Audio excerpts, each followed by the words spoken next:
Hi అండి, ఈరోజైతే నేను రాఖీ స్పెషల్ మడత కాజాలు అయితే చేస్తున్నాను అనమాట. ఇది సింపుల్ రెసిపీ, మనం ఇంట్లోనే సింపుల్గా చేసేసుకోవచ్చు, పెద్ద పని ఏమి ఉండదు. దీనికోసం నేనైతే మైదా పిండి తీసుకున్నా, కొంచెము నేను బేకింగ్ పౌడర్ వేసిన తర్వాత నెయ్యిని కొంచెం వేడి చేసుకొని ఇందులో వేసేసుకొని ఇట్లా స్పూన్ తోటి మిక్సీ వేసేసుకున్నాను అనమాట. మనం ముద్ద విసికినప్పుడు ఇట్లా ముద్దలాగా రావాలి మనకు, అప్పుడే మన పర్ఫెక్ట్ మిశ్రమం అన్నట్టు వస్తుంది.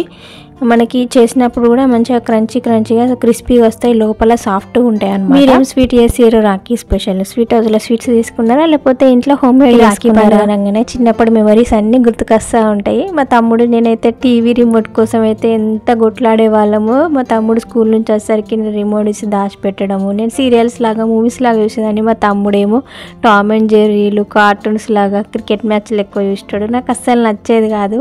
ఆ రిమోట్ కోసం అయితే ఎంత కొట్లాడేటోళ్ళము మేమైతే. అసలు ఫస్ట్ వస్తే కూడా మా తమ్ముడికి తిట్లే, ఎప్పుడు మా అక్క చదువుతూనే ఉంటుంది, ఇది అక్క వల్ల నాకు ఎప్పుడు తిట్లు అవుతూ ఉంటాయి అనేసి ఎప్పుడు తిట్లు పడి మా తమ్ముడికి చేసుకున్నా కూడా దాన్ని డిస్ట్రిబ్యూషన్ చేసుకున్నట్టు లెక్కలు చేసుకొని నీకింత నాకింత అని మనము డిస్ట్రిబ్యూట్ చేసుకొని దానికోసం కూడా గొడవడే వాళ్ళం. మా తమ్ముడేమో ఫటాఫట్ తినేటోడు, నేనేమో అన్ని దాచిపెట్టుకొని మళ్ళీ దాన్ని ఊరించుకుంటే తినేదాన్ని.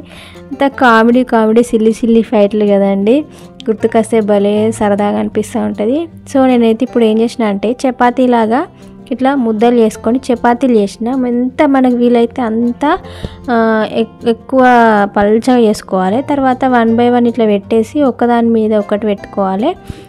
అయితే ప్రతి వరుసకు మనము నెయ్యి రాసి దాని మీద ఇట్లా నేను పొడిపిండి అయితే వెళ్ళిన, మనం గోధుమ పిండి వెళ్ళచ్చు, తర్వాత ఇట్లా మలవాలన్నమాట. మొత్తము చపాతీలు 4 చపాతీలు వేసిన నేను ఒక దానికి. తర్వాత ఇట్లా మనం సాఫ్ట్గా ఇట్లా అనేసుకొని చాక్ తోటి కట్ చేసుకోవాలి.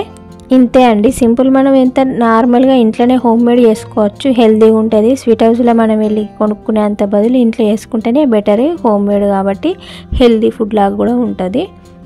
సో ఒకసారి నేనైతే గోధుమ పిండితోటి కూడా ట్రై చేసినండి, అది ఎక్కువ మాకు నచ్చలేదు. ఎప్పుడో ఒకసారి తింటాం స్వీట్లు కూడా మేము, అందుకని ఎక్కువ మైదా పిండితోటే ట్రై చేస్తూ ఉంటా, అప్పుడప్పుడు చేస్తా కాబట్టి. సో ఇట్లనైతే నేను మిగతా పిండి కూడా మొత్తం చేసేసుకున్నాను అనమాట. ఫస్ట్ మనం కాజాలు చేసుకున్న తర్వాత షుగర్ సిరప్ అయితే రెడీ చేసి పెట్టుకోవాలి పక్కన.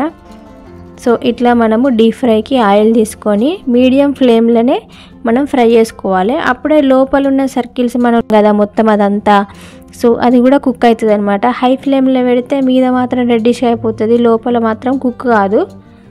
సో ఇట్లా మనము డీప్ ఫ్రై చేసుకోవాలి, గోల్డెన్ బ్రౌన్ వచ్చేంత వరకు మంచిగా ఫ్రై చేసుకొని పక్కన పెట్టేసుకోవాలన్నమాట. ఈలోపు నేనైతే షుగర్ సిరప్ కొరకు షుగర్ తీసుకున్నా, మేము తక్కువ స్వీట్ తింటాం కాబట్టి తక్కువ తీసుకున్నా, మీకు ఎక్కువ కావాలంటే ఎక్కువ తీసుకోవచ్చు. ఇట్లా షుగర్ సిరప్ కొంచెం తీగ పాకం వస్తే సరిపోతుంది. తర్వాత ఒక 2 చుక్కలు నిమ్మరసం యాడ్ చేసుకుంటే షుగర్ సిరప్ చేంజ్ అవ్వకుండా అట్లనే ఉంటుంది అనమాట. సో ఇట్లా నేను ఆయిల్ అంతా తీసేసుకొని డైరెక్ట్ అందులో వేసుకోవాలి. మనం వేడి చేసుకుంటే షుగర్ సిరప్ మంచిగా పీల్చుకుంటుంది. ఒక 5 minutes ఉంచి తీసేయాలి, లేకపోతే బాగా మళ్ళీ మెత్తగా అయిపోతుంది. క్రిస్పీగా ఉండాలంటే 5 minutes తీసి పక్కన పెట్టేసుకుంటే ఇట్లా మన క్రిస్పీ మడత కాజాలు పైన క్రిస్పీగా లోపల సాఫ్ట్గా ఎంత బాగుంటాయో. సో మీరు కూడా ఒకసారి ట్రై చేయండి, ఎట్లుండదో నాకైతే కామెంట్ చేసి చెప్పండి. మీరు రాఖీ సెలబ్రేషన్ చేసుకున్నారా? నేనైతే దూరంగా ఉండడం వల్ల మా తమ్మునికి అయితే పంపించిన అనమాట, మా సిస్టర్ వాళ్ళకి చెప్పి కట్టమని చెప్పేసిన. సో ఇట్లుంటుంది అనమాట. చూసిరా ఎంత సాఫ్ట్గా ఉన్నాయో, కలర్ కూడా స్వీట్ హౌస్కి అయితే ఏం తక్కువ కదండి, అంత బాగుంటుంది. మనం ఇంట్లోనే హెల్తీగా ఇట్లా చేసేసుకోవచ్చు. సో మీకు వీడియో నచ్చినట్లయితే please like, share and subscribe చేసుకోండి. Support my channel. Thanks for watching. Bye.